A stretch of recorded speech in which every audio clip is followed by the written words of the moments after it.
아틀란타 복음학교 18번째 강의 시작하겠습니다. 이제 오늘하고 내일하고 이제 창세기는 오늘 내일 그 다음에 수요일 오전까지 이렇게 해서 창세기는 이제 오늘 포함해서 3번 남았고요. 출애굽기는 오늘 저녁 내일 저녁 2번 남았습니다. 오늘 결과적으로 이렇게 그 본문을 직접적으로 진행하는 것은 이제 창조의 첫째 날부터 일곱째 날까지 그걸 중심으로 해서 지금 우리가 창세기를 11장까지 이렇게 살펴보고 있습니다.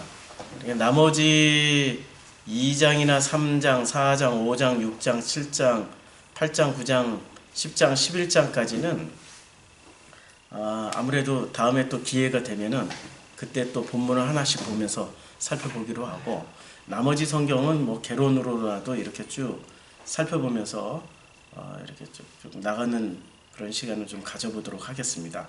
자, 오늘도 안식에 대해서 창세기 2장에 나오는 이제 창세기 2장 1절부터 그 안식에 대해서 우리가 공부를 좀 하겠습니다. 우리가 지난번 시간까지는 그 안식에 들어갔는데도 불구하고 분명히 우리는 첫째 날부터 여섯째 날로 만들어진 그 야차르란 말이에요. 우리는 처음부터 창조되어 있는 사람이 아닙니다. 순서를 우리 개념을 잘 바꿔야 돼요. 야차르, 토기장이가 빚어서 만드는 그 과정을 통해서 우리는 드디어 하나님이 인정하시는 하나님의 창조물이 되는 거예요. 순서를 그렇게 알고 있어야지. 창조가 됐는 데부터 시작하면은 야차르라는 과정은 이제 무지무지 헷갈리는 문제가 됩니다. 그래서 야차르를 통해서 토기장이가 빚어서 만든 그 그릇처럼 우리는 하나님이 빚어서 만들어진 존재가 되는 거죠. 첫째 날부터 여섯째 날까지. 그렇게 해서 만들어진 존재는 일곱째 날 안식으로 들어갑니다. 그럼 그 안식에 들어간 우리들은 이 땅을 살아가고 있어요. 그럼 이 땅을 살아가고 있는 우리들은 그럼 안식에 들어갔는데 왜 내 감정은 그대로냐고. 아니, 안식에 들어갔는데 왜 내 문제는 하나도 해결된 게 없냐고. 아니, 안식에 들어갔다는데 왜 내 속에 들끓는 이 온갖 이런 것들은 뭐냐고. 우리는 이제 그런 질문들이 시작되는 거죠. 어제는 그 임목사님 교회에서 제가 설교할 때 좀 설명을 했는데, 그 안식에 들어가신 그 대표적인 분이 성경에서 누가 있습니까? 안식에 들어가신 대표적인 성경을 대표하신 대표적인 분은 누구십니까? 예? 예수님이죠. 그렇죠? 그럼 우리 예수님을 알아야 돼요. 도대체 예수님이 안식에 들어가셨는데 그 안식에 들어가신 상황이 우리가 기대하고 있는 그런 기대가 맞냐 이거야. 내 감정도 다 평안하고 내 주변에 있는 모든 상황도 그냥 할렐루야 아멘 진짜 모든 바라고 원하고 소원하는 것들이 다 이루어지는 그런 상황이 되느냐, 아니면 내가 진짜로 바라고 원하고 소망하는 것들이 그 안식에 들어가면은 한 방에 이루어져서 근심 걱정 불안 초조 악몽도 안 꾸는 뭐 그런 상황이 이루어지느냐, 예수님을 보면은 알 수 있겠죠.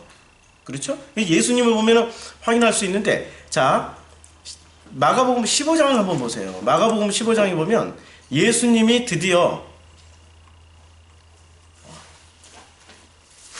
마가복음 14장입니다. 마가복음 14장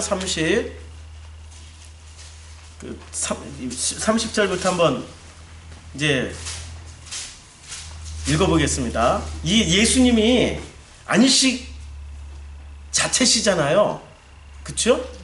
예수님은 이미 마가복음 2장 마지막 절에서 인자는 안식일의 주인이다라고 말씀하셨어요. 안식일의 주인이시니까 안식일을 운영하시는 분이세요. 이미 안식일 자체세요. 그분은. 그러니까 안식 자체란 말이에요. 안식 자체예요. 안식 자체이시고 안식이 곧 예수님이세요. 이 땅에 오셨던 그 예수님이 안식, 그냥 그분 자체가 안식이세요. 근데 그 안식이신 예수님의 상황과 마음 상태를 한번 보자고요. 14장 30절에 보면 예수께서 이르시되 주님이 이제 말씀하시는 겁니다. 진실로 진실로 이렇게 말씀하시는 건 진짜 강조해서 말씀하는 거예요. 진짜 어마어마하게 강조해서 내가 진실로 내게 이르노니 오늘 이 밤이에요. 넘어가기 전에, 이 밤이 넘어가기 전에, 이 밤 달기 2번 울기 전에 내가 3번 나를 부인하리라 라고 얘기를 했어요. 이게 상황이 어떻습니까? 지금 공생의 기간 내내 전심전력으로 복음을 가르쳐서 만들었던 그 제자들이 이 밤 달기 울기 전에 3번 부인할 것을 이렇게 미리 말씀하시는 그 예수님의 상황은 좋습니까? 예수님의 상황은 평안하십니까? 안식이십니까? 아니거든요. 게다가 더 황당한 얘기를 해요. 예수님이 그렇다라고 얘기를 하면 예, 그렇습니다 하고 받아들여야 되는데 이 베드로는 아직도 자기 의지가 꺾이지를 않았어요. 자기의 의지, 자기의 주먹을 믿고 있는 사람이에요. 하나님이 말씀하시는데도 예스 하고 순종을 안 하고 하나님이 말씀을 하실지라도 이게 지금 그리 아니하실지라도가 지금 누구하고 거꾸로 얘기하는 겁니까? 지금 다니엘하고 그리 아니하실지라는 그 고백이 다니엘하고 지금 전혀 상반된 얘기를 하는 거예요.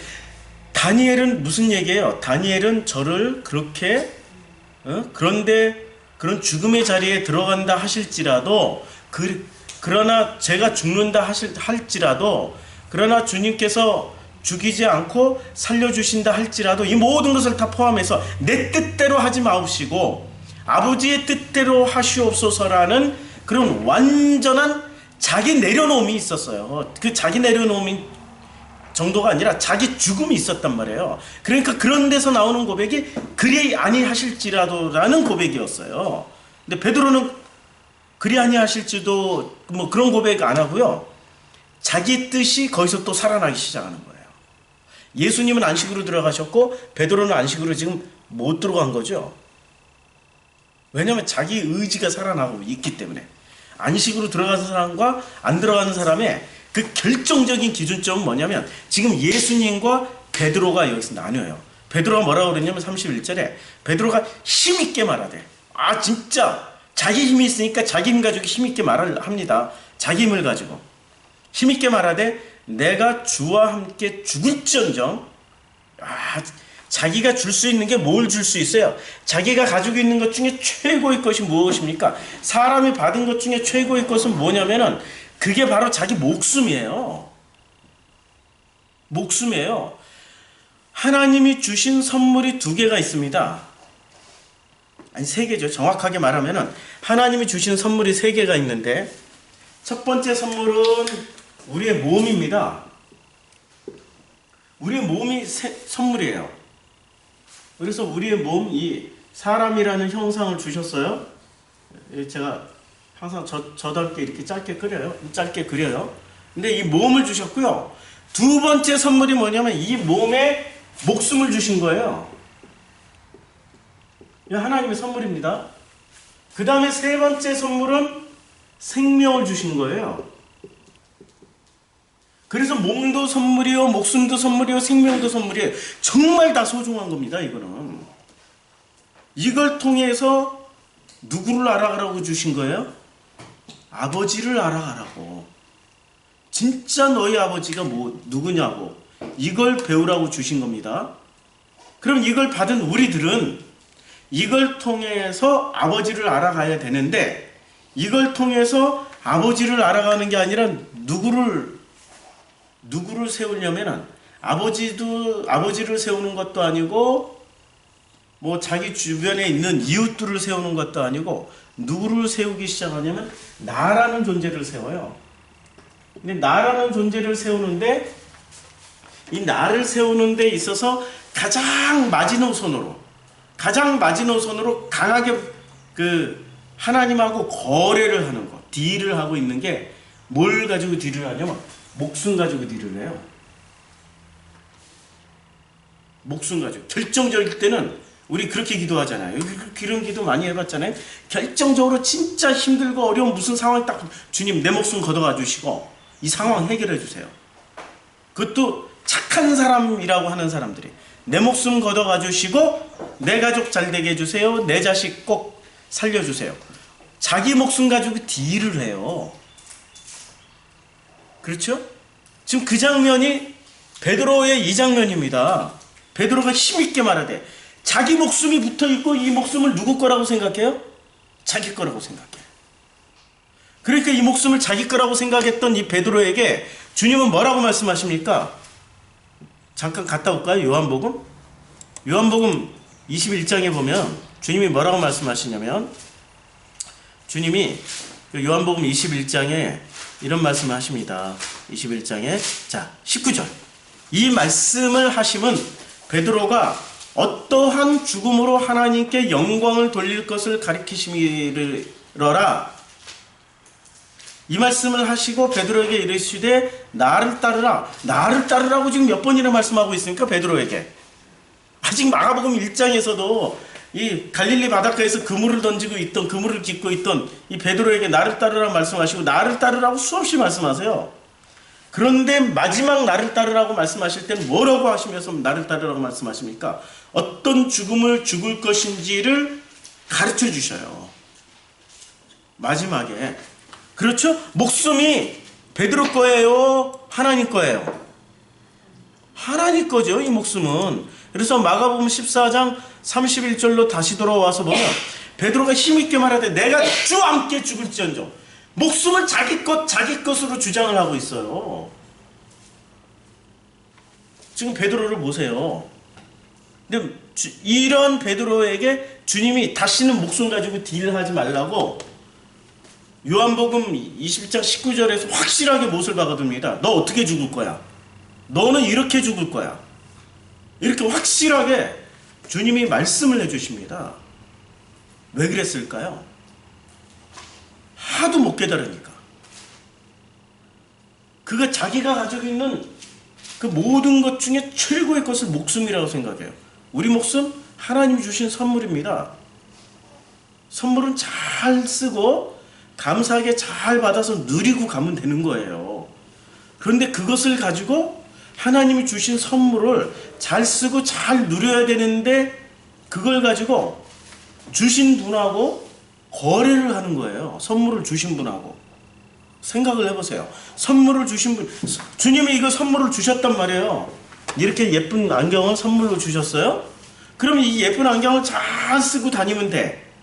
그리고 나 참 주님이 주신 거 쓰니까 참 잘 어울리시죠? 예쁘죠? 이러고 살면 되는데 이걸 가지고 잘 고이 간직해. 진짜 소중한 것처럼 고이 간직하고 있다가 아주 그냥 고급 케이스에 잘 넣어놨다가 결정적일 때 주님 이거 내가 주님 드릴 테니까 주님 내가 원하는 그거 꼭 이루어주세요. 딜을 한단 말이에요. 그러면 안 되죠. 조건부로 이렇게 딜을 하면은 내가 쓰는 것도 아니고 주님 주신 거 쓰라고 준 건데 쓰는 것도 아니고 그냥 품고만 있었어. 품고 있는 건 너무너무 잘 간직했어.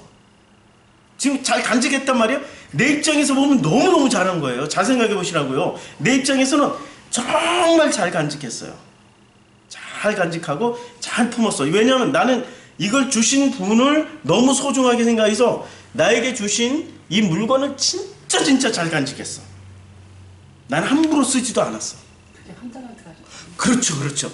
지금 그 말씀 드리려고 하는데 이제 목사님이 야 대단하십니다. 이제 저와 제가 할 말을 다 하고 계십니다. 감사합니다. 이제 진짜 그게 바로 한 달란트 받은 사람이에요. 그게 품고 있었던 거예요.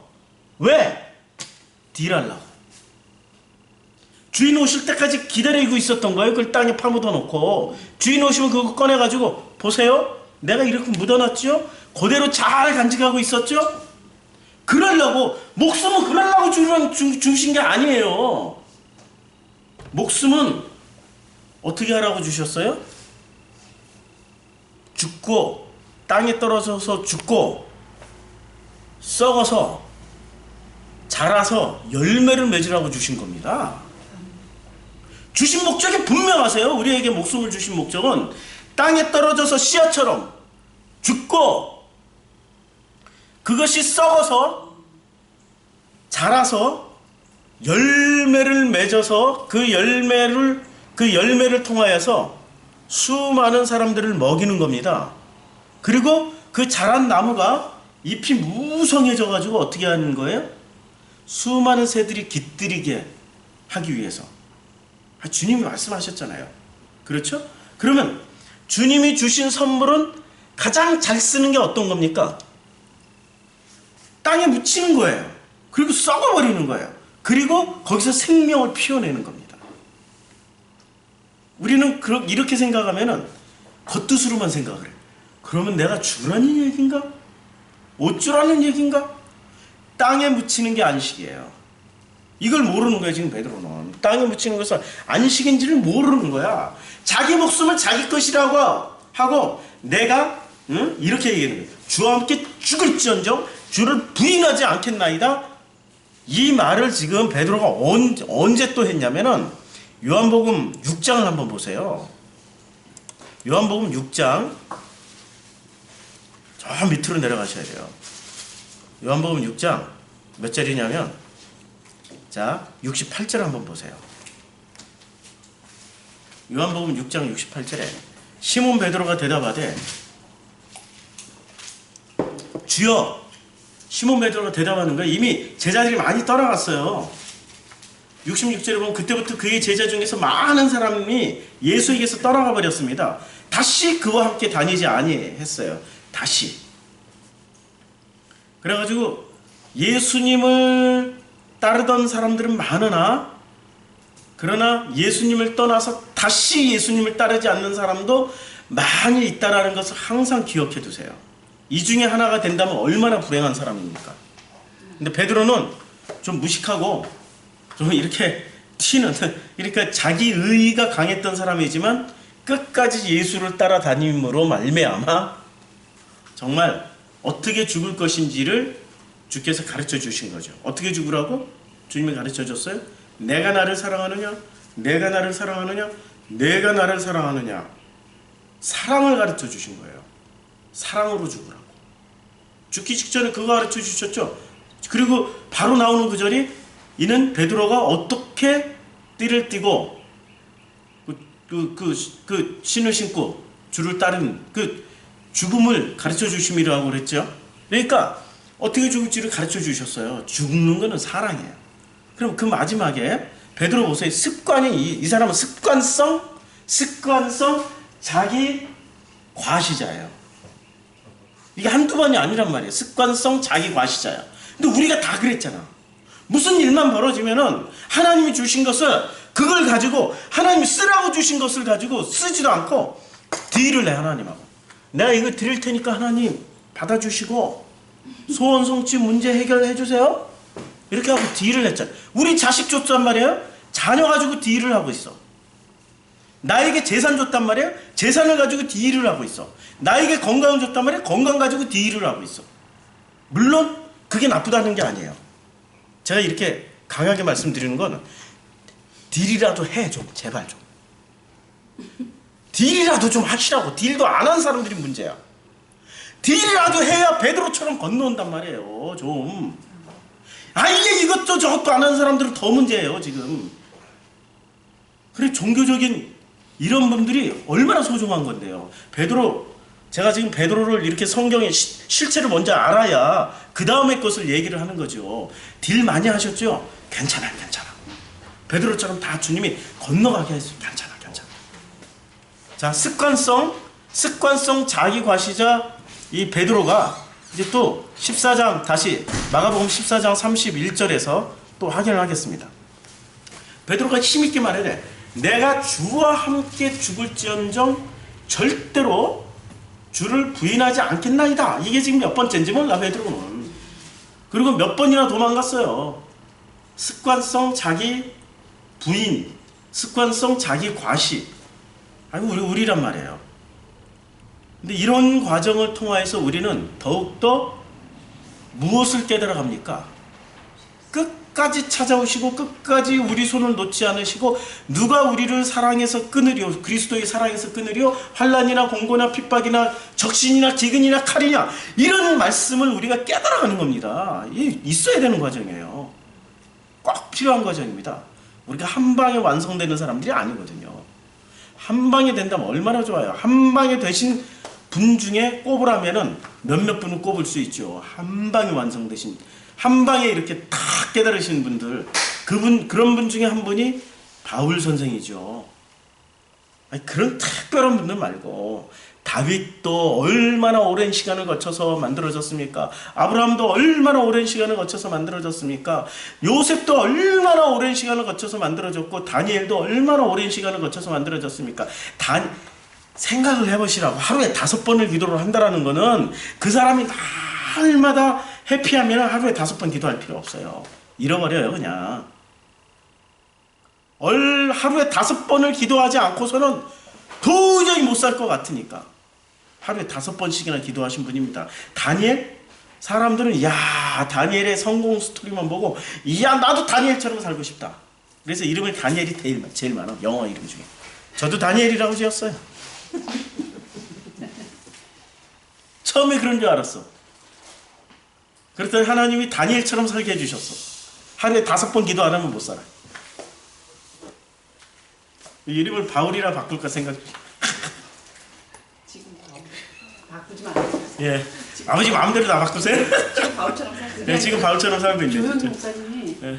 걸핏하면 이름을 바꾸잖아. 아, 그렇죠. 데빗 네. 했다가 조 데빗 했다가 네, 조 네, 파울 바꾸시죠. 했다가. 웬일이야. 예. 아, 그분 많이 바꾸죠. 아우, 그렇지요. 유명한 사람 이름을 많이 바꾸놨다. 왜 바꾸냐? 나는 바꾸지 말아야 되겠다. 그래서 교회나 좀 바꾸. 예. 주와 함께 죽을지언정 주를 부인하지 않겠나이다 하고 모든 제자도 이와 같이 말했어요.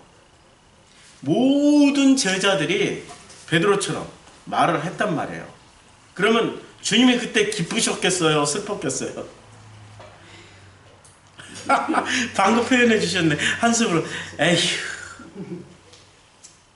그게 바로 주님의 대답이었죠. 에휴. 아무 말씀이 32절에 보면 주님이 아무 말씀을 안 하시고 어떻게 하냐면 그들이 겟세마네 하는 곳에 그들을 데리고 가세요. 주님이 데리고 가시고 아무 말씀 안 하시고 진짜 그전에는 얘기를 했다고. 그전에는 근데 주님이 아무 말씀 안 하시고 겟세마네로 데려가십니다. 데려가서 제자들에게 말씀을 하세요. 내가 기도할 동안에 너희는 여기 앉아 있으라 하시고, 이 기도가 여기서 프로시코마입니다. 이 기도가 여러 가지 기도가 있는데 한번 확인해 볼게요. 근데 이런 거는 민감한 거기 때문에 저도 확인을 해 보겠습니다. 마가복음 15장 32절. 이게 찾는 게 제가 이제 느네요. 근데 한 가지 좋아진 게 있는데요. 눈이 좋아져서 지금 안경 안 쓰고 있지 않습니까? 안경 안 쓰고 있어요. 이제 보여요, 글씨가.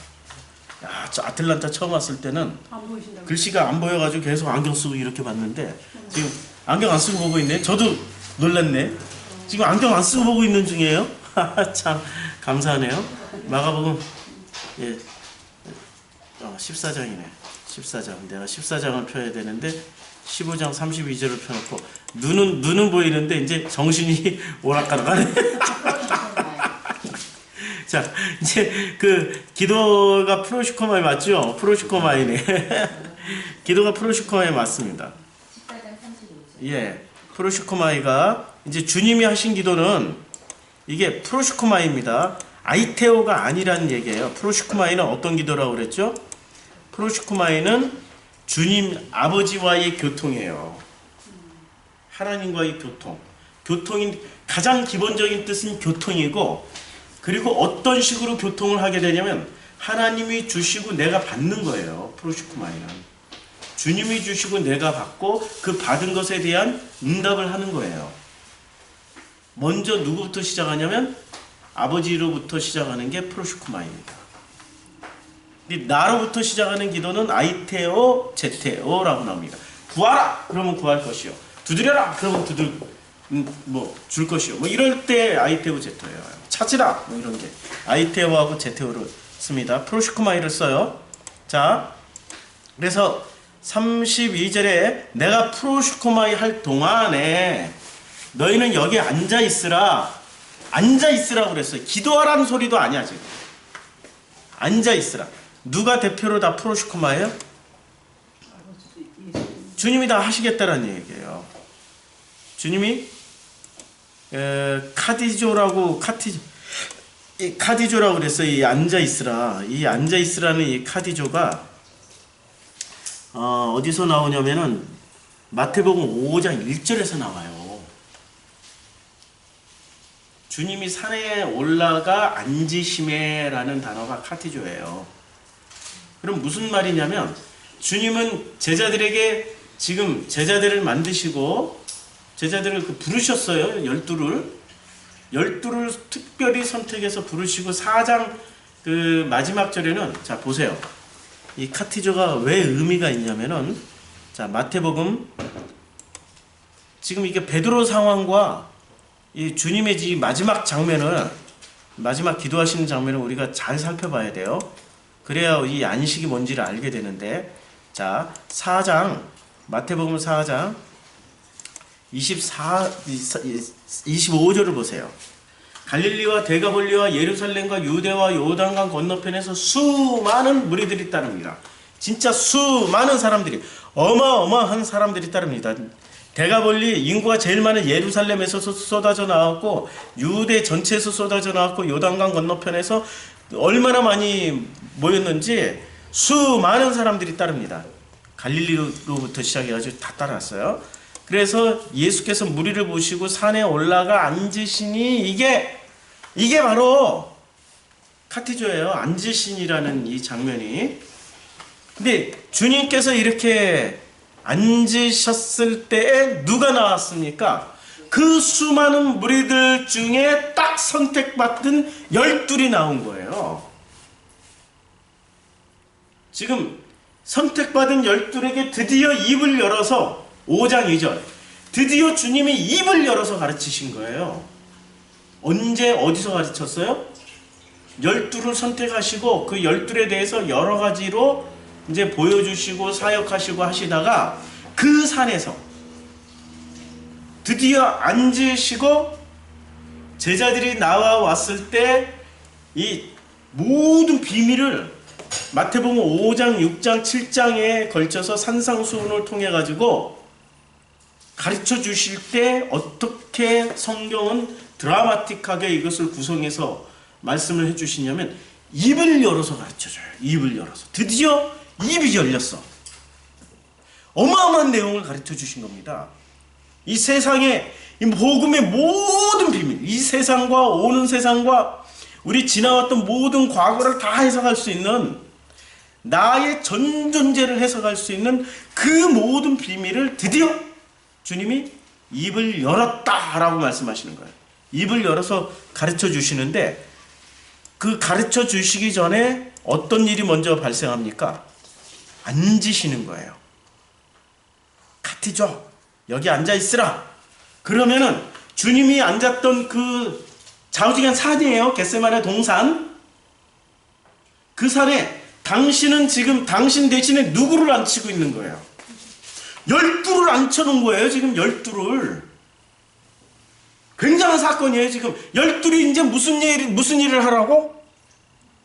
산상수훈으로 다 가르쳐줬던 드디어 입을 열어서 주님이 보세요. 주님이 입을 열어서 말씀하실 때가 몇 번이나 계셨습니까? 직접 말씀하실 때가. 주님이 직접 말씀하시면 어떻게 되죠? 듣는 사람들은 가요. 듣는 사람들은 간다니까. 주님이 직접 열어서 말씀하시면 듣는 사람들은 돌아가세요. 자, 그래서 어떻게 말씀하십니까? 주님이 그 광야에서 말씀하실 때 항상 모세에게만 말씀하세요. 그리고 모세하고 말씀하실 때는 사람들이 산 밑에서 이렇게 기다리고 있어. 근데 기다리면서 그들은 어떤 자세를 취해요? 처음에는 뭔 일이 있으려나? 이러다가 주님이 임재가 막 빽빽한 구름과 번개로 그 주님의 임재가 막 나타나고 주님이 말씀하실 때는 산에서 들을 때는 모세는 뭐로 들어요? 구분 잘 하시라고. 모세는 뭐로 들어요? 모세는 말씀으로 듣죠. 십계명이라는 말씀으로 듣고 그대로 그걸 돌판에 그 새겨놓은 것을 그걸 읽죠. 근데 밖에 있는 사람들은 뭐로 들어요? 소리로 들어요. 소리로. 우레와. 예, 소리로 들어요. 그러니까 성령님이 오시는 순서가 그 똑같아요. 거꾸로 와요. 소리로 오시고 그것을 알아듣는 사람들은 말씀 예언이 되고 못 알아듣는 사람들은 방언이 되는 거예요. 성경은 일관되게 말씀하고 있습니다. 일관되게. 자, 이제 주님이 드디어 말씀하실 때 사람들의 자세가 어떻게 됐어요? 처음에 이러고 있다가 구름이 임하자 뭔가, 그러니까 주님이 말씀하실 때는 항상 구름이 임해요. 시커매져요. 번개가 쳐요. 그렇죠? 번개가 치고 어마어마한 사건들이 막 일어납니다. 막 천지재변이 막 일어나요. 그러자 사람들이 어떻게 돼요? 자세가 아이 뭘 하나 이렇게 봤다가 점점 이렇게 됐다가 나중에 어떻게 됩니까? 완전히 그냥 바닥에 엎드려 버려요. 이렇게 무릎 꿇고 바닥에 엎드려 버려요. 주님의 임재만 보더라도, 멀리서 보는 임재만 보더라도 그 정도인데, 그래서 우리 주님이 직접 말씀하실 때는 어떻게 해야 되는지 마태복음 한번 볼까요? 마태복음, 내가 지금 창세기를 펴놓고 마태복음, 주여. 마태복음 24장 24장이 아닙니다. 마태복음 27장. 주님의 임재가 임할 때는 어떻게 되냐? 자, 27장 45절부터 제6시로부터 온 땅에 어둠이 임하여, 이게 지금 정오쯤 됐어요. 온 땅에 어둠이 임하여 제9시까지 어둠이 임했어요. 그 다음에 그렇죠. 어마어마한 일이 지금 벌어지고 있습니다.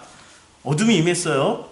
자, 그 다음에 또 어떤 일이 벌어집니까? 예수께서 27장 50절 예수께서 다시 크게 소리를 질렀어요. 누가 말씀하신 거예요? 주님이 말씀하신 거죠. 알아들은 사람이 있어요? 주님이 말씀하신 걸? 소리로 알아들었다니까. 이때 당시에는 못 알아들은 거예요. 소리로만 알아들은 거예요. 크게 소리를 질렀다고. 우리는 이것을 읽을 때 어떻게 생각을 하냐면은, 야, 이분도 고통이 심하시니 크게 소리를, 그냥 비명 소리를 지르고 가셨구나. 얼마나 힘들까. 이 정도 수준에서만 이해를 해요. 아니라니까. 이걸 못 알아듣는 우리들의 문제지 주님 문제가 아니에요. 주님은 분명히 이것을 통해서 어떤 메시지를 지금 주시고 가신 거예요. 예언을 끝까지 다 예언으로 말씀하신 게, 방언으로 말씀하신 분이 아니시라는 거죠. 그랬더니 어떻게 됩니까? 이제부터 어마어마한 일들이 일어납니다. 성소 위장이 위로부터 아래까지 찢어져 들이대고 땅이 진동하고 바위가 터지고, 27장 51절 27장 52절에 무덤들이 막 열리는 겁니다. 지금 출애굽기에 우리 주님의 임재하고 뭐가 달라요? 뭐가 달라요? 큰 차이점이 없는 거죠. 어마어마한 상황이 벌어지는 겁니다. 마가복음 14장으로 다시 돌아와서 성경을 이렇게 왔다 갔다 하니까 재밌죠? 자, 14장에 와서 보니까 14장 33절에 이제 32절에 예수께서 제자들에게 이르시되 내가 기도할 동안에는 너희는 여기 앉아 있으라 라고 말씀하셨어요. 주님이 지금 말씀하셨다라는 것은 자리를 바꾼 거예요. 지금 마태복음 5장 1절에 주님이 앉으셨던 자리를 누구한테 내어준 거예요? 12제자들에게 내어준 거란 말입니다. 지금 주님은 아담의 자리를 누구한테 물려줬어요? 아브라함한테 물려줬죠? 그렇죠? 아담의 자리를 아브라함한테 물려줬어요. 안 믿겨지세요?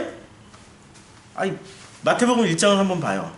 마태복음 1장의 족보는 누구부터 시작해? 아브라함과 다윗의 자손 예수 그리스도의 계보라고. 아브라함부터 시작하죠? 아니, 누가복음의 족보를 보세요. 누가복음 3장에 보면은 누가복음 3장의 족보에서는 누구로 끝나요? 하나님으로 끝나지만 마지막 절에 하나님으로 끝나지만 그 하나님 바로 밑에 누구까지 가요? 아담까지 가요.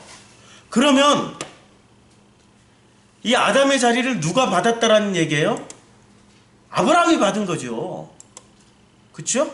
아브라함이 창세기 12장에서 아브라함이 받았어요. 그러면 그 아담의 자리를 누구한테 물려주냐면 아담의 자리를 아브라함한테 물려줬단 말이에요. 아브라함한테 물려줬으면 이렇게 아브라함이 받았어요. 그러면 아브라함이 받고 나서 그 아브라함의 자리를 누가 물려받아요? 이삭과 야곱과 그리고 그의 12아들들이 받아요. 12이 받는다니까?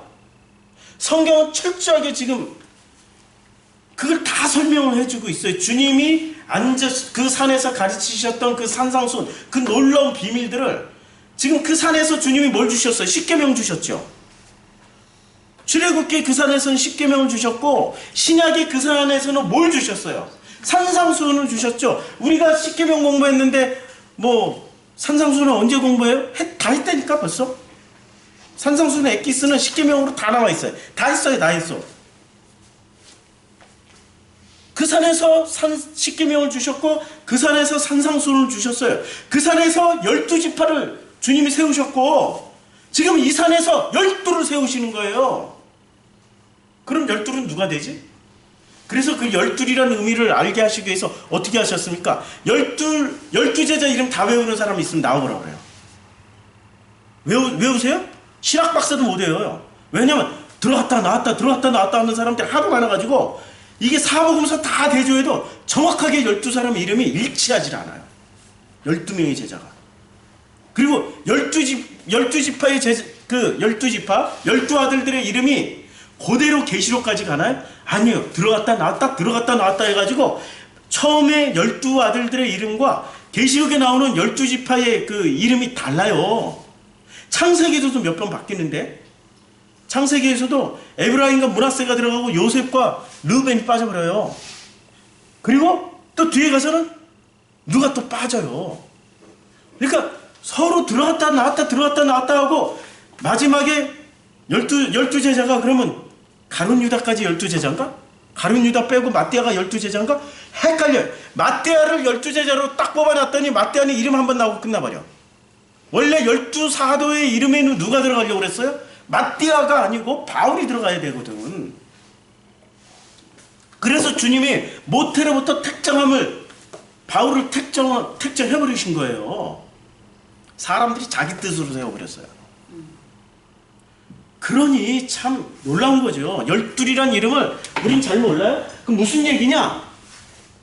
12이란 이름은 놀랍게도 현재 진행형이고요. 현재 진행형이에요. 그리고 12이란 이름은 누구든지 들어갈 수 있는 가능성이 매우 높다라는 것을 말씀하기 위해서 12이란 이름을 확정을 안 시켰어요. 넣었다 빠졌다. 그럼 그 12이 드디어 어디에 앉아요? 예수님을 대신해서 산상수훈을 말씀하시던 그 산을 대신해서 혹은 십계명을 말씀하시던 그 하나님을 대신해서 이제 누가 앉는 거예요? 12지파가 앉았고 12이 앉는데 그 12에 누가 들어갈 수 있어요? 아들들이 들어가요. 양자된 그 아들들이 누구십니까? 여러분들이라니까. 여러분들. 할렐루야죠. 이런 은혜가 어디 있습니까? 지금 그걸 말씀하시는 거예요. 그래서 12를 안 치셔요. 그래가지고 앉아있으라 했어요. 근데 그 앉아있으면은 우리는 그 12 드디어 우리가 아들이 됐으니까 야 여기 앉아있으면 되겠다. 이때부터 안식이 시작돼요. 그때부터 안식이 시작되는데 안식이 시작되는 12의 모습과 안식의 완성이시고 안식의 전부이신 예수님의 모습을 비교를 해보자고요. 지금 여기서 하는 우리는 안식에 대해서 살펴보는 거란 말이에요. 지금 안식에 대해서 살펴보는데 자 보세요. 14장 34절 이제 아니 33절 앉아있으라 하시고 베드로와 야고보와 요한을 데리고 가실새 베드로와 야고보와 요한을 데리고 가십니다. 가실새 심히 놀라시며 슬퍼하사 심히 놀라면서 슬퍼하세요. 그래 심히 놀라사 슬퍼하시면서 34절에 주님이 이렇게 말씀하십니다. 주님의 상황은 내 마음이 심히 고민하여 죽게 되었다. 여기서 마음이라고 말씀하시는 이 장면을 한번 보죠. 34절. 이 마음이 뭔지 34절에 이 내 마음이 심히 고민하여 죽게 되었다 할 때 마음입니까? 푸뉴마입니까? 푸시케입니까? 푸뉴마가 아닙니다. 여기서 주님이 푸뉴마 하셨으면 큰일 나죠. 푸뉴마 하셨으면 뭐가 담겨 있는 게 푸뉴마 아카달톤이 들어가는 거야. 그치요? 성경은 이렇게 놀랍도록 아주 정말 무섭도록 정확하게 쓰십니다. 지금 그 마음을 푸시케라고 써버렸어요. 푸시케를 우리는 이걸로 번역을 많이 했어요. 목숨. 푸시케를 한번 찾아볼까요? 푸시케가 어떤 용법으로 쓰여졌는지. 자, 푸시케를 한번 찾아보겠습니다. 원어 성구사전에다 놔두시고 푸시케가 이제 호흡, 영 이렇게 되어 있는데 푸시케 이제 사전적 의미를 보면 그래서 목숨, 마음, 영혼, 생명 이렇게 되어 있죠. 그렇죠? 푸시케를 목숨이나 마음이나 생명 이렇게 많이 씁니다. 그래서 자 마태복음 2장 20절을 보세요. 일어나 아기와 그 모친을 데리고 이스라엘 땅으로 가라. 아기의 목숨을 찾던 할 때 아기의 목숨이 푸시케예요. 그렇죠?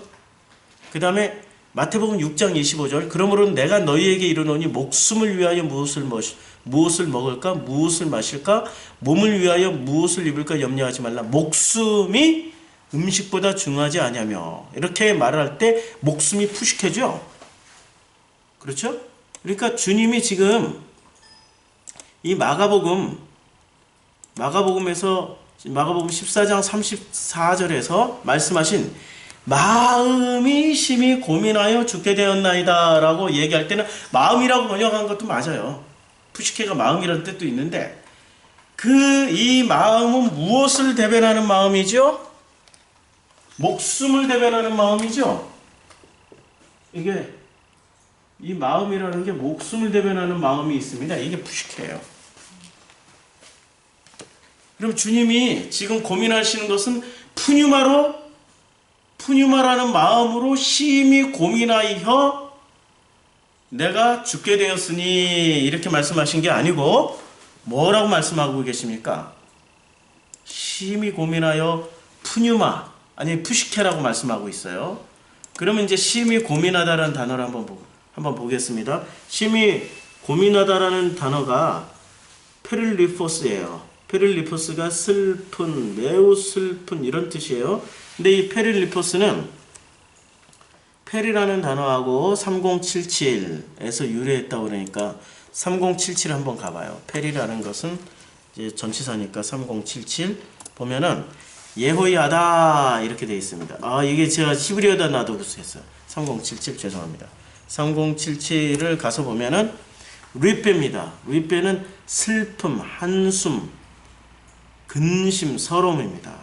그러니까 심히 고민하다, 완전히 고민하다 맞아요. 누가 이렇게 고민을 했어요? 푸시케가 고민을 했어요. 그러면 이 푸시케는 왜 이렇게 고민을 해야만 했을까요? 우리 목숨이라는 건 있잖아요.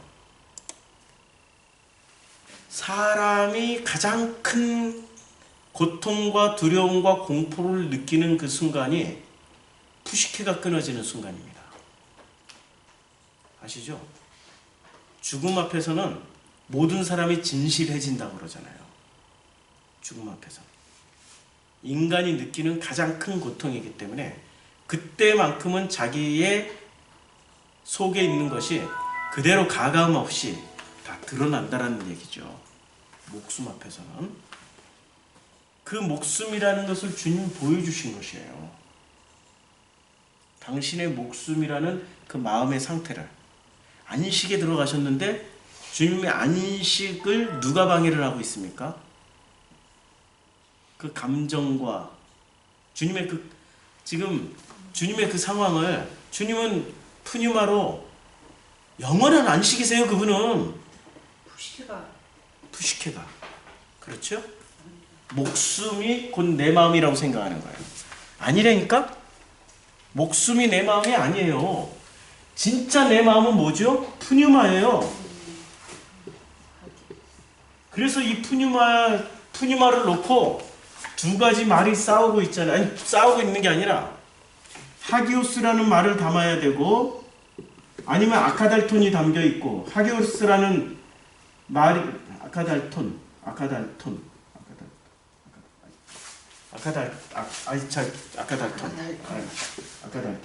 자꾸 잃어버려. 이 푸니마라는 마음에는 하기오스가 담겨있든 아카달톤이 담겨있든 둘 중에 하나가 담겨져 있어야 돼요. 인간은 그렇게 담고 살아야 돼요. 푸니마에. 그런데 주님이 원하시는 것은 푸니마 하기오스를 원하세요. 이렇게 가면은 내 마음 상태가 뭐가 되냐면 드디어 성전이 됐다라고 그래요. 그러면 내 속사람은 지금 뭐예요? 속사람은 푸뉴마 하기오스로 성전이 됐어요. 하나님과 하나가 됐다는 얘기예요. 이 땅에서는 야다 과정이지 이 땅에서는 어떻게 돼요? 지금 주님도 보여주시잖아요. 완벽한 인간으로 오셨죠? 완벽한 하나님으로 오신 거예요. 완벽한 하나님이라서 영원한 안식을 가지고 계신 분이시지만 완벽한 인간이라 목숨 푸시케를 가지고 오신 분이세요. 그리고 흙덩어리 지금 몸이라는 것을 가지고 오셨단 말이에요. 선물 3개를 당신이 당신에게 선물해서 가져오신 거예요. 아버지가 당신에게 아버지가 아들에게 선물을 해가지고 이렇게 오셨단 말이에요. 그래서 온전하신 분이세요. 이분은 완전한 하나님의 완전한 사람이세요. 그 어떤 것도 부족함 없는 분이세요. 우리의 고민의 방식, 우리의 정말 영원한 안식으로 들어간 우리의 그 고민의 방식, 아픔의 방식, 왜 영원한 안식을 깨트리는지에 대한 설명을 이렇게 해주세요. 주님이 내 푸시케가 심히 고민하여 죽게 되었으니 너희는 여기 머물러 깨어있으라 라고 말씀하세요. 그러면 나는 드디어 뭐로 안식으로 들어갔어. 내 속사람 믿어지십니까? 믿어지세요? 아멘 하시는 분들은 진짜 복받으신 분들입니다. 내 속사람은 영원한 생명을 드디어 받은 안식으로 들어갔단 말이에요. 그런데 이 안식을 누가 트릭을 써서 자꾸 헷갈리게 만들어요? 푸시케, 목숨 마음, 이걸 겉사람이라고 그래요. 주님이 이것을 설명하시려고 완전한 몸, 완전한 그 겉사람에 담긴 그 목숨을 가지고 그 푸뉴마 하기오스가 오신 거예요. 우리 주님을 이제 이렇게 설명하자면, 그래서 심히 고민하여 죽게 되었으니 너희는 여기 머물러 깨어있으라 라고 말씀하세요. 자, 깨어있으라. 이 깨어있으라는 단어를 한번 보자고요. 머물러 깨어있으라. 그레고리오라고 말하고 있는데 깨어있으라, 정신 차려라, 경계하라, 주의하라 이런 말씀이에요. 근데 이 깨어있으라는 단어가 이 말씀이 어디서 많이 나오냐면 처음에 나오는 게 어디냐면 마태복음 24장 42절이에요. 그러므로 깨어있으라. 어느 날에 너희 주가 임할런지 너희는 알지 못한다 라고 말씀하실 때 43절에 또 마태복음 24장 43절에 너희가 알지 못함이니라 너희도 아는 바나 만일 집주인이 도착이 어느 경점에 올 줄을 알았더라면 깨어있으라. 지금 깨어있으라고 말씀하고 있어요. 예, 도적이 언제 올지 깨어있으라고 지금 이렇게 말씀하고 있습니다. 그러니까 이 깨어있으라는 말은 언제 쓰시는 단어예요? 종말에 쓰시는 단어고요. 마태복음 15장 13절에 깨어있으라 라는 단어가 나옵니다. 그런즉 깨어있으라 너희는 그날과 그 시를 알지 못하느니라. 늘 깨어있으라는 거예요. 그날과 그 시. 그날과 그 시는 언제예요? 그 종말의 그때예요. 자, 그럼 마태복음 25장 38절에 이제 말씀하시되 내 마음이 이게 이제 주님이 이제 그 겟세마네 동산에서 이제 기도하실 때의 장면이고요. 마태복음 25장 38절은 40절에 말씀 그대로고 26장으로 한번 가죠. 마태복음 26장 41절. 시험에 들지 않게 깨어 있어 기도하라. 마음에는 원이로되 육신이 약하더라. 25장 40 이게 주요. 이런 디테일은 또 안 보이네. 26장 41절이네. 육신이 약하도다. 26장에 이렇게 말씀하고 있어요. 깨어 있으라. 그러면 이 깨어 있으라는 말씀은 이제 어디에 해당되는 말씀인지 알았죠? 종말의 때예요. 그러면 너희는 여기 머물러 깨어 있으라. 이게 지금 무슨 때라는 얘기예요? 종말의 때예요. 종말은 언제가 종말이죠? 예수님이 십자가에서 돌아가시는 날이 종말이에요. 시험에 들지 않게 예. 종말의 때, 그 다음에 시험에 들지 않게. 그러니까 종말과 시험은 언제 오냐면, 종말은 주님이 십자가에서 달려 돌아가신 날이 종말이고요. 시험은 언제부터 시험이 시작되냐면은, 놀랍게도 나를 십자가에 달으시기 위해서, 그리고 십자가에 달린 주님이 시험을 언제 하셨어요? 그 성령이 예수를 광야로 몰아내셨어요. 광야로 몰아내신 이유가 뭡니까? 그 죽음으로 몰아내기, 죽음으로 가게 하기 위해서. 그렇죠? 그러면 자, 종말이라는 건 뭐냐면, 성경에서 말하는 종말은, 성경에서 말씀하고 있는 종말은 십자가의 죽음이에요. 자, 그러면 예수는 드디어 종말을 맞이하셨어요. 그 깨어있으라는 그 단어로는 주님이 쓰신 거는 종말을 말씀하신 거고, 그 종말은 드디어 주님은 언제부터 시작됐어요? 겟세마네 동산에서 기도하실 때부터 그 종말이 시작됐고, 그 종말이 시작되는 그 정점이 십자가에서 죽는 거예요. 이때부터 우리는 진짜 엄청난 시험을 당하고 있는 거죠. 그러면 나의 종말은 언제 와요? 이 시대의 종말은 언제 오죠? 이 시대의 종말은, 이 세상의 종말은 언제 와요? 이 세상의 종말은 몽땅 다 십자가에 못 박혀서 죽을 때 이 세상의 종말이 오는 거지. 무슨 세대주의자들이 말하는 아니 그렇게 세대주의자들이 거짓말을 하는데도 그것도 믿어. 논리적이고 여러 가지 증거물을 보여줘. 그 증거물이 다 가짜라는 게 드러났단 말이에요. 옛날에는 컴퓨터가 666이라고 그러고 짐승의 표가 바코드라고 그러고, 바코드 그렇게 말했다도 지구 종말 안 왔다니까요. 컴퓨터 세상으로 다 뒤집었는데도 지구 종말이 안 왔다니까요. 그럼 지금 뭐로 바꿨어요? 베리칩으로 바꿨죠. 베리칩 다 맞아도 지구 종말 안 와요. 세대 종말 안 와요. 왜 그렇게 자꾸 속아 넘어가요? 옛날에 그 사람들은 뭐가 종말의 상징이라고 그랬어요? 아니 그 유럽연합 만들어지면 종말이라고 그랬단 말이에요. 그걸 어떻게 막 글자를 조합해가지고 유럽연합 뭐 했더니 그게 666이래. 유럽연합 지금 지들이 스스로 붕괴가 되고 있어요. 지금 그리스 뭐 그 경제 파탄 났죠. 스페인 뭐 부도 났죠. 자기네들이 스스로 붕괴되는 거지. 지금 이 지구가 그 유럽연합으로 망가지질 않아요. 끊임없이 붙잡고 늘어지는 그 아이템이 하나 있어. 뭔지 아세요? 로스차일드가. 무슨 미국의 FRB. 뭐 이런 거 보이지 않는 손. 자기네들도 몰라, 그 실체를. 그러면서 열심히 음모론을 만들어가지고 열심히 종말론을 부르짖어요. 그런 식으로 종말이 오는 게 아니에요. 종말은 반드시 십자가로 옵니다. 십자가로. 종말은 어떤 세대 증거물 가지고 오는 게 아니에요. 민족이 민족을, 나라가 나라를 대적하는 게 그런 식이 아니라고 제가 말씀드렸죠. 에트닉을, 민족이 민족을 치는 것은 흑인과 백인이 싸우는 거고, 무슨 동양인과 서양인이 싸우는 그런 민족 전쟁이 아니고, 하나님 나라에 들어간 그 민족과 하나님 나라에 안 들어간 그 백성이 싸우는 거예요. 하나님 나라 대 하나님 나라 아닌 세상 나라가 싸우는 게 그게 전쟁이고요.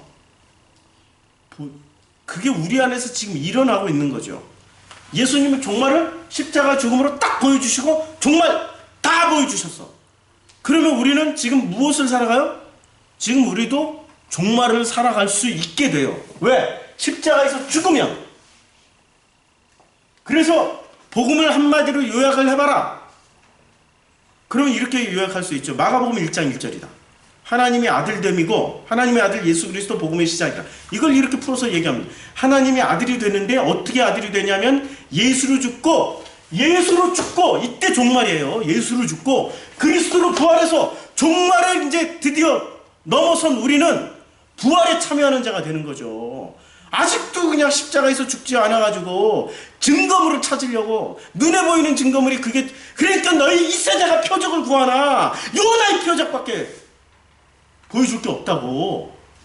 지금 주님의 그 음성을 이렇게 종들이 전하고 있는데도 불구하고 세상에 그렇게 베리칩 참 아르헨티나에서 어떤 교회에서 베리칩 하시는 이 LA 등대교회 무슨 강사 목사님을 모시고 했대요.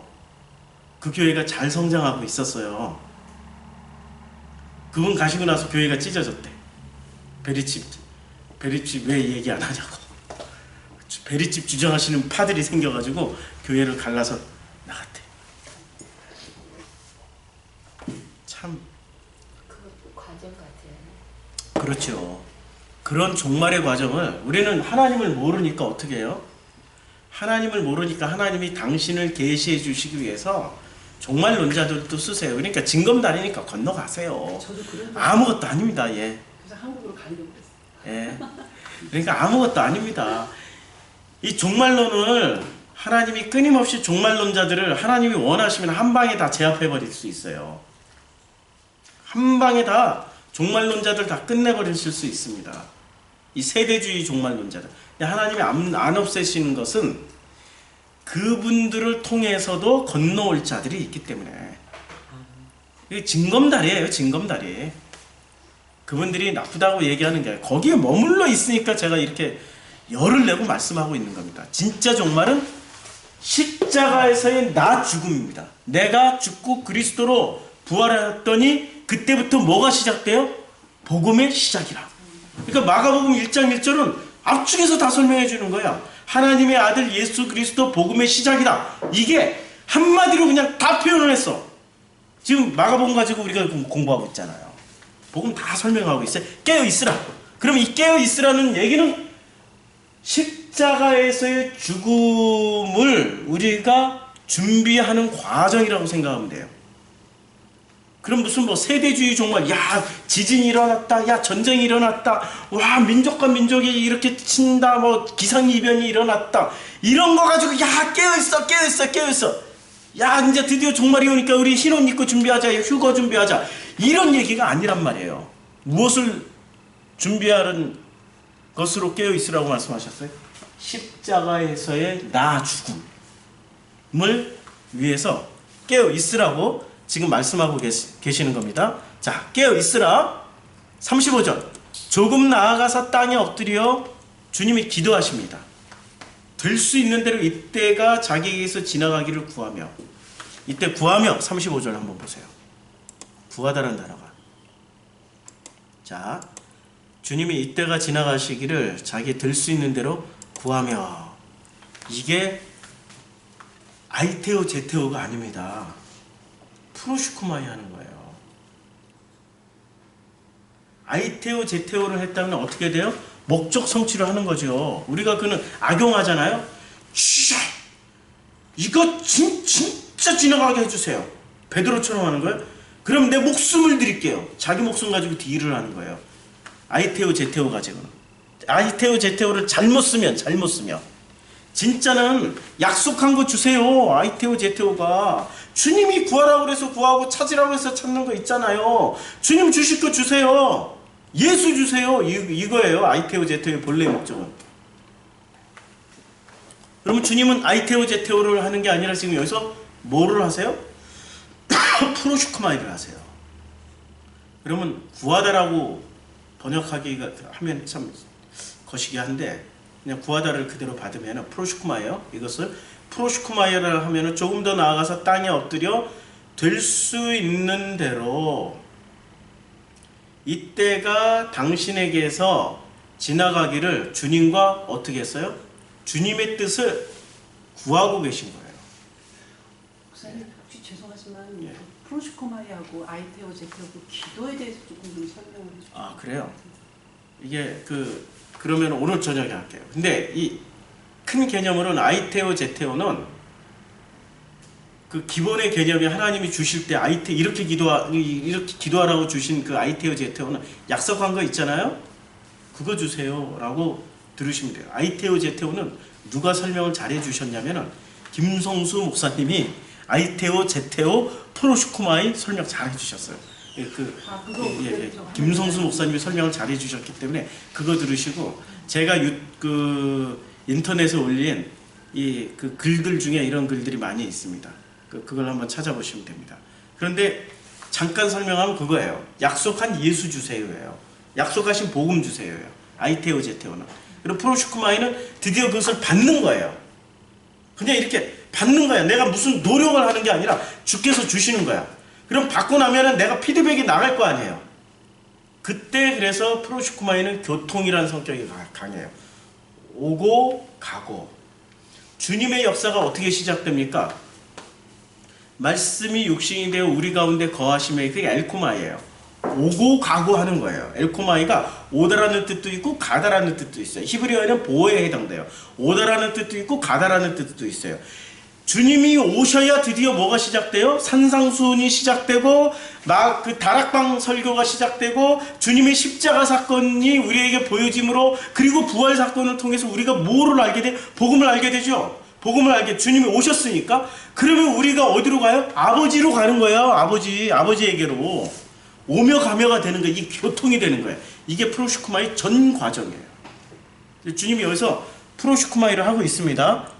프로시코마이를 하고 있으니까 어떻게 됩니까? 프로시코마이 과정에 될 수 있는 대로라고 번역하는, 될 수 있는 대로 자기에게서 지나가기를 구하는데, 이 될 수 있는 데가 디나미스예요. 능력이 있으면은 이걸 꼭 지나가기를 원합니다. 언제가, 이때가. 이렇게 말씀을 하고 있어요. 말씀을 하고 있는데, 자, 이제 36절을 봐요. 이르시되 그러나 아빠 아버지여, 아버지께는 모든 것이 가능하오니 이 잔을 내게서 옮기시옵소서.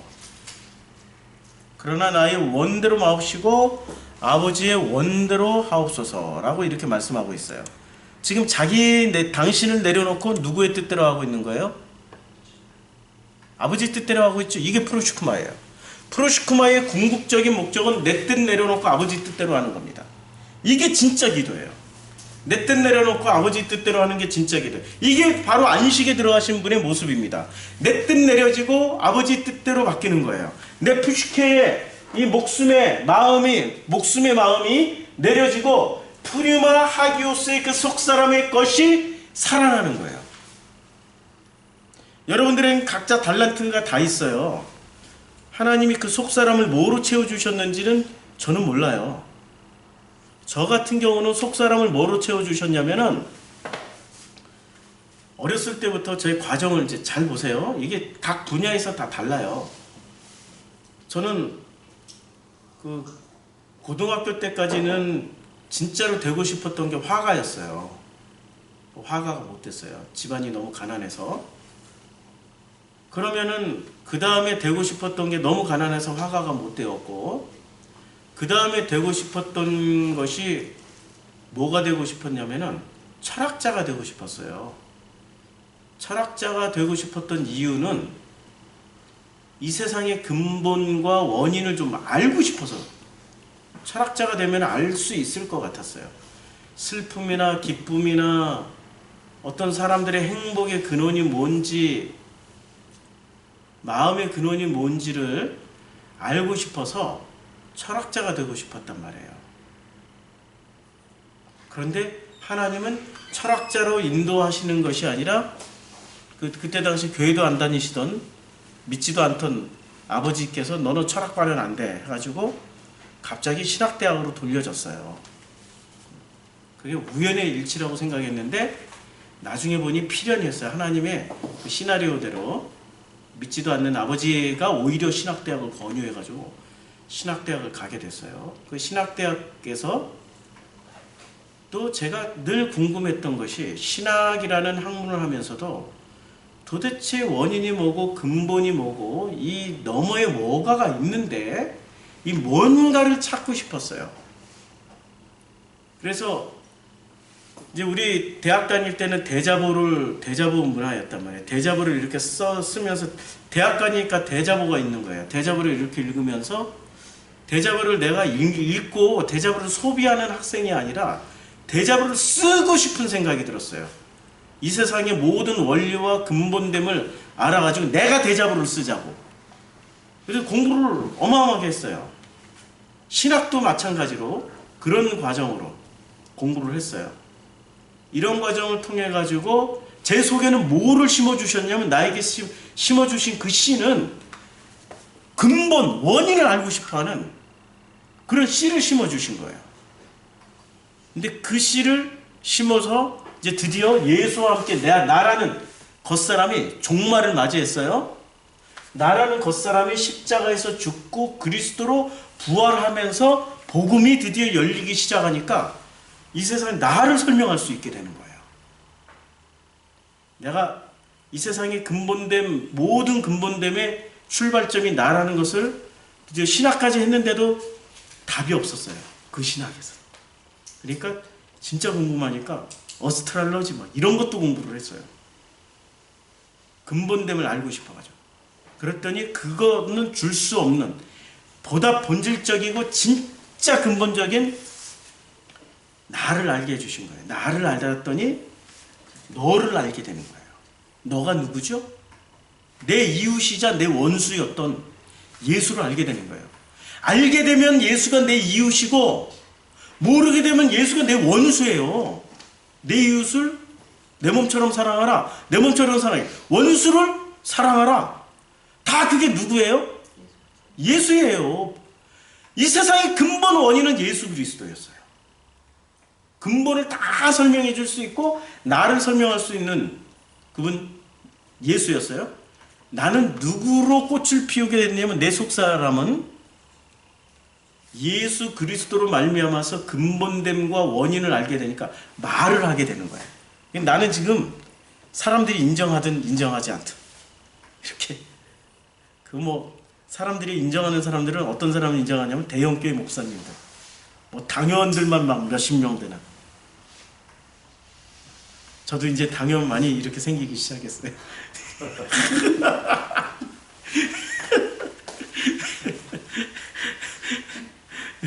교회에서 말하는 그런 당연 말고 그런 사람들을 성공이라고 하고 속사람을 마음껏 꽃피웠다고 하거든요. 아니거든요.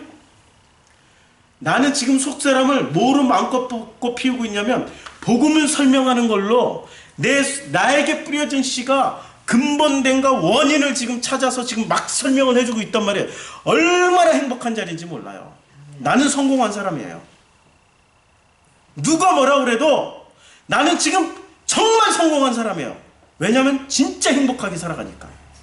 이 기쁨과 이 감사는 누가 나에게 줄 수 없는 겁니다. 그러면 어떤 사람에게는 그 속사람의 씨앗이 어떻게 뿌려질까요?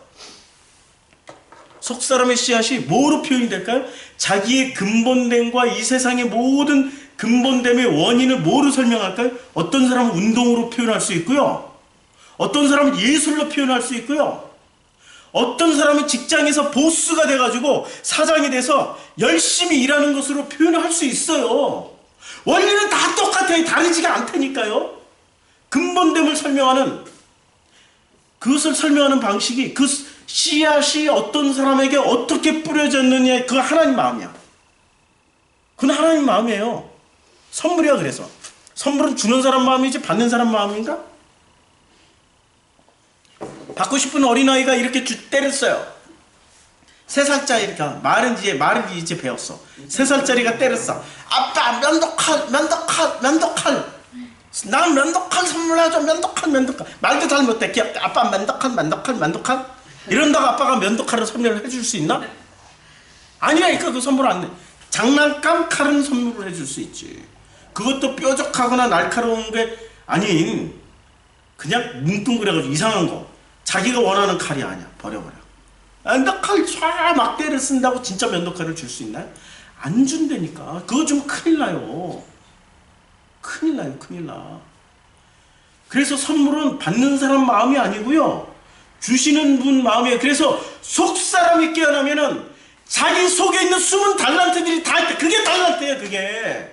달란트를 받아가지고 왜 묻어놓냐 이거지. 목숨을 주셨다면은 이걸 묻어놓으면 안 되는 것처럼 달란트는 피워내야 돼. 그래서 우리는 죽기까지 그 달란트를 다 못 피워내고 나면은 목숨이 딱 끊어지는 순간 후회를 하기 시작해요. 아, 이거 못하고 간 게 하나 생겼어. 그거 꼭 피고 가야 된다니까요. 그 속사람을 마음껏 피는 그 능력을 누가 주시는 거냐면은 십자가의 죽음부터 시작하는 겁니다. 예수 그리스도를 통해서 우리가 알게 되는 거예요. 그 아버지를 통해서 주신 분을 통해서 마음껏 그 선물을 꽃 피우고 가게 되는 겁니다. 마음껏 꽃 피우고 가서 진짜 수많은 사람들에게 각자 자기 영역에서 그 속사람이 피어나는 그 자리에서 뭐를 증거하고 가요? 누구를 증거하고 갑니까? 그 아버지를 증거하고 가요. 예수 그리스도. 그 아버지를 증거를 하고 가게 된단 말이에요. 꼭 말로 이렇게 복음을 설명 안 해도 돼. 안 해도 돼. 다니엘이 복음 증거했다라고 설명돼 있어요? 다니엘은 놀랍도록 전도 한 번도 안 한 사람이야. 신기하지 않아요? 다니엘은 황제 5만 섬겼어요. 황제 5을 섬긴다라는 것은 자기가 자기 의지 뜻을 하나도 안 드러낸 거예요. 그래야 그 정도의 반열에 올라가요. 자기 주장 가지고 있죠? 그럼 대통령은 해먹을 수 있어. 그러나 국무총리는 3-4번은 못 해먹어. 자기 주장이 있으면.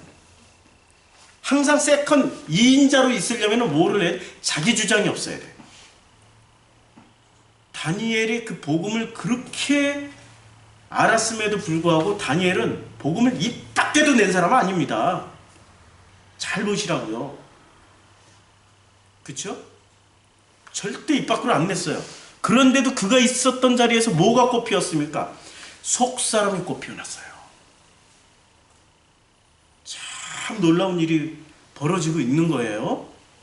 여러분들의 속사람이 어떤 전공을 받고 태어났는지를 먼저 알으셔야 돼요. 그래야 겉사람의 고민이 끝나요. 심히 죽을까 두려워하나이다. 이 겉사람의 고민이 끝난다고요. 여러분에게 주신 그 놀라운 생명, 그 속사람의 생명, 그걸 마음껏 꽃피우고 가셔야죠. 하나님 주신 이 땅에서. 안 그러면 뭐가 되는 줄 아세요? 영주주의자가 돼요. 아우, 빨리 졸업학점 따고 가야지 뭐. 이 세상 낙도 없고 희망도 없는데 빨리 졸업학점 따고 가야지. 그냥 괴롭다. 집구석에 와서 보면 괴롭고, 이제 하던 사업도 다니던 교회도 이제 다 싫다. 졸업학점에 따서 빨리 가야지. 어디에 머물러 있어요? 속사람의 존재를 모르고 가는 거야. 얼마나 불행한 건가요? 속사람을 마음껏 피는 그것을 찾고 가셔야죠. 그러면 이런 것도 속사람이 되나요? 그러면 나는요, 주부로서 평생 살아왔고요, 자녀들 잘 크고 남편 이렇게 행복해하는 모습을 보면서 사는 게 내 최고의 기쁨이고 행복인데 그게 속사람이 깨어난 거 맞나요? 맞아요. 겉사람의 욕심을 넘어선 진짜 속사람의 달란트를 그렇게도 주실 수 있는 거예요. 그렇죠?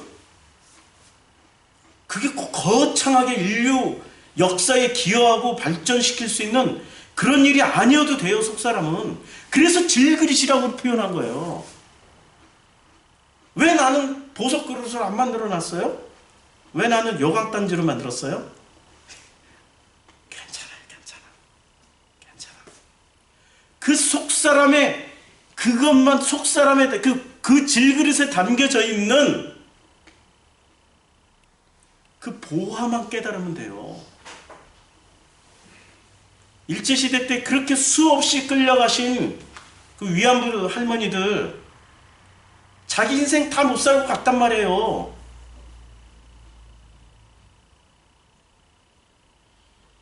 그 데이터에 의하면은 몇십만 명이 끌려가가지고 살아 돌아오신 분이 몇십만 명이 끌려가서 살아 돌아오신 분이 몇백 명밖에 안 돼요. 아주 그냥 인간을 유린할 수 있는 대로 유린해버리고 일본 군들이 유린할 수 있는 대로 유린해버리고 조직적으로 죽였어요. 증거를 인멸하려고. 근데 그 중에서도 살아나오신 분들을 제가 그 위안부 할머니들을 몇 번 만났어요. 호주에서부터 인연이 돼가지고 할머니들 또 간사님도 또 만나고, 근데 그분들 중에 참 놀라운 간증을 하시는 분들이 많으세요. 제가 찾아가가지고 제가 목사입니다 했더니 어머 목사님이세요 하시는 그 할머니들이 대부분이세요. 기독교인도 되셨고, 그분은 이제 자녀들을 못 낳는 분이 많으시니까 양자 이렇게 양녀들 많이 이렇게 입양하시는데 그 양자들 중에 목회자가 되신 분들이 참 많으세요. 그분들의 그 신앙 고백을 들으면서 제가 살아계신 그 하나님 체험을 했습니다. 그 모든 불행한 일들을 속사람으로 표현하고 있더라고요. 그것을 다 썩는 양분으로 써서 우리의 인생에 그분들만큼 고통을 당하신 적은 없잖아요. 그저 그냥 못된 부모, 내 기준으로 못된 부모 만나고 잘못된 남편 만나고 못된 마누라 만나고 자식을 낳았더니 이상한 것들 나와가지고 내 인생이 왜 이 모양이냐. 우리는 이 정도란 말이에요.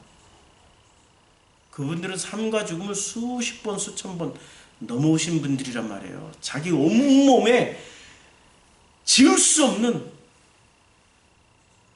그 모든 이 세상의 선악 기준에서 손가락질하고 있는 불결하고 불순한 흔적들을 다 남기고 오신 분들이란 말이에요. 그런데 그분들이 속사람을 표현하니 천사처럼 살으세요. 참으로 놀라운 그런 삶을 살고 계시더라고요.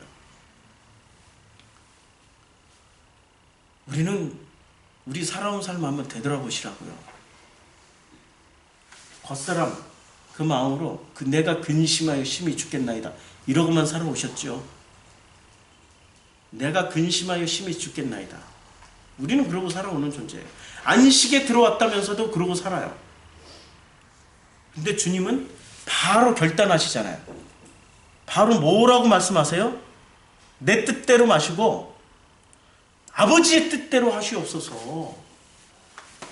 속사람에 피어난 사람은 나를 내려놓고 아버지의 뜻대로 할 수 있는 사람이 속사람이 피어난 사람이, 그 사람이 비로소 안식으로 들어가는 거예요. 그 사람이 이미 안식에 들어가요. 그게 바로 안식이에요. 자꾸 내가 내려지고 이 겉사람의 그 방식이 자꾸 이렇게 이게 부닥친단 말이에요. 겉사람의 방식으로. 그럴 때마다 복음으로 들어간 안식으로 들어간 사람, 속사람이 피어나기 시작하는 사람들은 어떻게 되냐면 내 뜻대로 마시고 아버지의 뜻대로 하시옵소서. 그러면 나의 속사람을 누가 주셨어요? 아버지가 주셨죠. 내 뜻대로 하면 속사람 피어나요? 안 피어나요. 아버지 뜻대로 할 때 속사람 피어난다니까요. 주신 분이 어떻게 하셔요? 씨를 뿌리신 분이 어떻게 하십니까? 물도 주시고 자라게도 하시고 거두기도 하세요. 이게 복음이에요. 내가 하는 게 아닙니다. 내가 나서서 내가 다 해버리는 게 아니에요. 세상 사람들처럼 겉사람들처럼 내가 목표 세웠으니 내가 노력해서 내가 한다는 게 아니에요. 주님이 심으셨으니 주님이 물 주시고 햇빛 주시고 주님이 자라게 하셔서 주님이 피어나게 하신다는 겁니다. 그 각 사람의 달란트대로. 그렇게 피어나는 그 과정에 있어서 우리는 한 가지 분명히 알아야 될 게, 속사람이 분명히 알아야 될 게 하나 있습니다. 이 세상에 우연이란 없어요. 내게 있는 모든 행복과 불행은 반드시 누구의 기획작품이세요? 주님의 기획작품이세요. 나로 원인을 돌리면은 그건 종교예요. 그래서 내가 더욱더 착해져야지. 내가 더욱더 노력해야지. 내가 더욱더 섬기고 드리고 봉사하고 헌신해야지. 내가 원인이 되는 사람은 종교에서 아직 못 빠져나. 모든 게 아버지가 하신 거예요. 모든 게. 아버지가 그러면 내가 지나왔던 그 모든 과거 중에 그놈은 만나지 말았어야 되는데 왜 내가 그놈을 만났을까? 그것도 아버지가 하신 거야. 내가 그 사람이 괴로운 게 두 가지예요. 딱 하나. 사람 때문에 괴로워요. 지나온 자리에 뒤돌아보면 내가 죽을 만치 고통스럽고 괴로웠던 그 모든 원인 중에 1순위는 사람이야. 그리고 그 사람에 의해서 발생한 부도, 무슨 진짜 말도 안 되는 그런 성추행, 성폭행, 말도 안 되는 그 왕따 경험, 전부 다 사람. 그러면 우리는 따지기 시작해. 선악 기준이 있어요.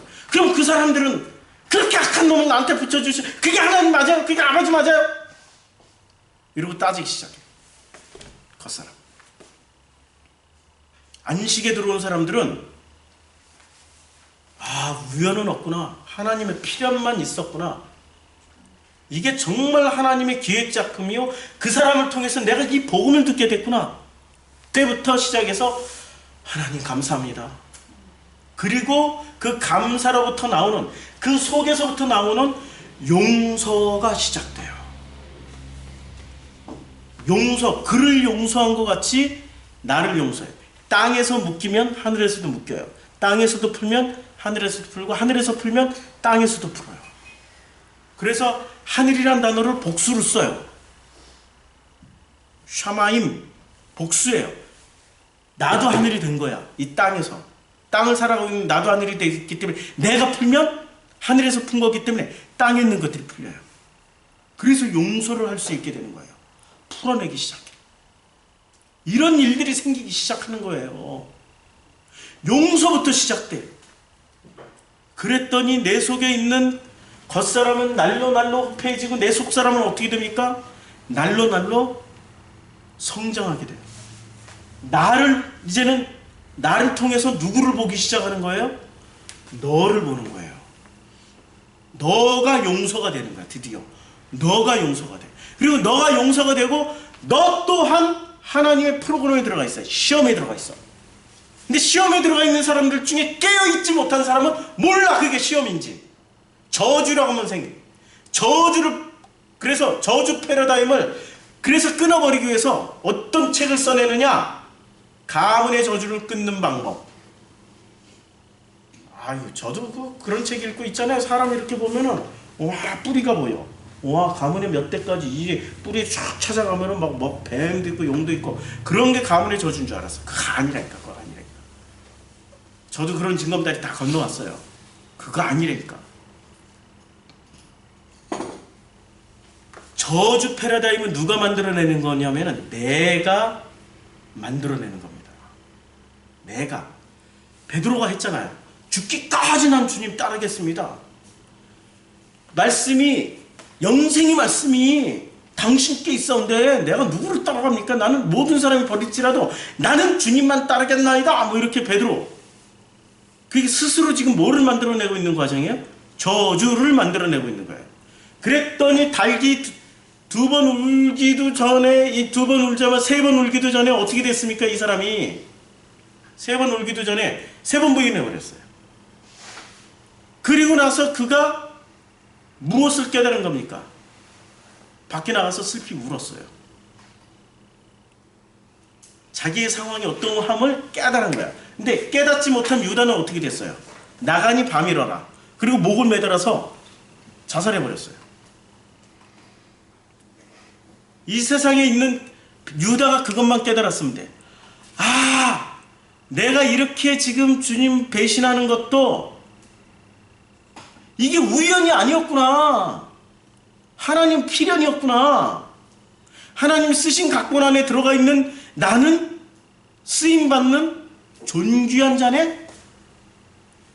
그러면 내가 나를 용서하기 시작하는 거예요.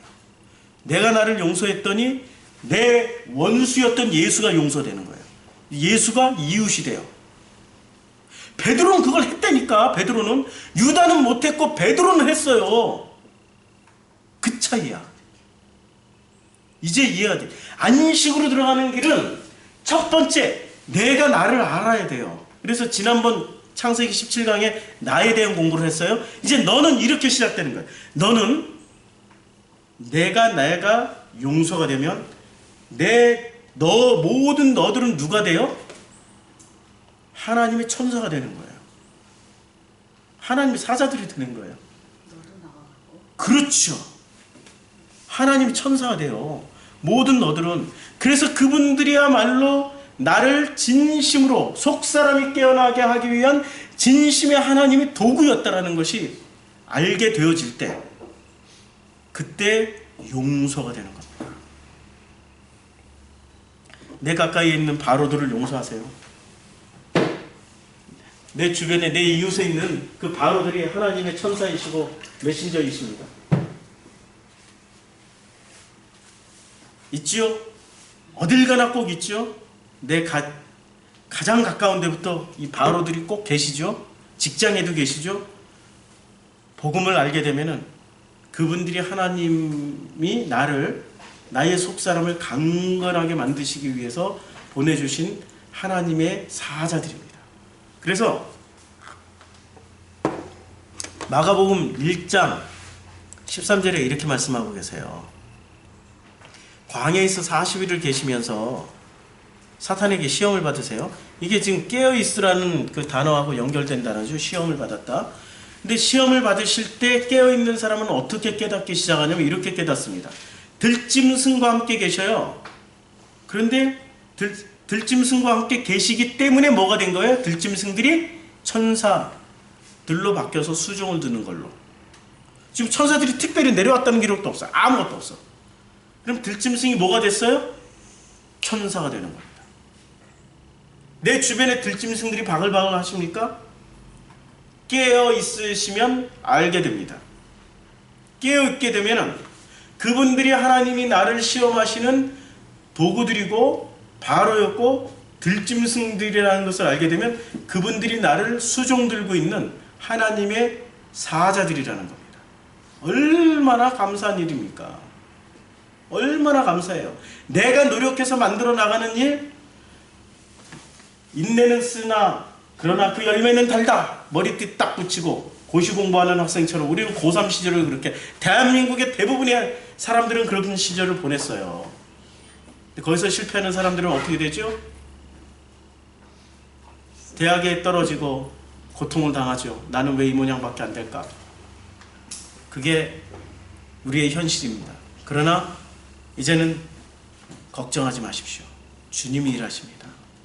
주님이 하십니다. 여기서 마치고 이제 저녁 시간에 또 뵙겠습니다. 기도하겠습니다.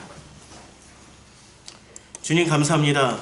주께서 우리에게 주신 그 모든 나와 너에 대한 그 해석은 복음으로 말미암아 풀려지고 그리고 나와 너의 문제가 해결이 될 때 깊은 안식으로 들어가시는 그런 은혜를 체험하게 됩니다.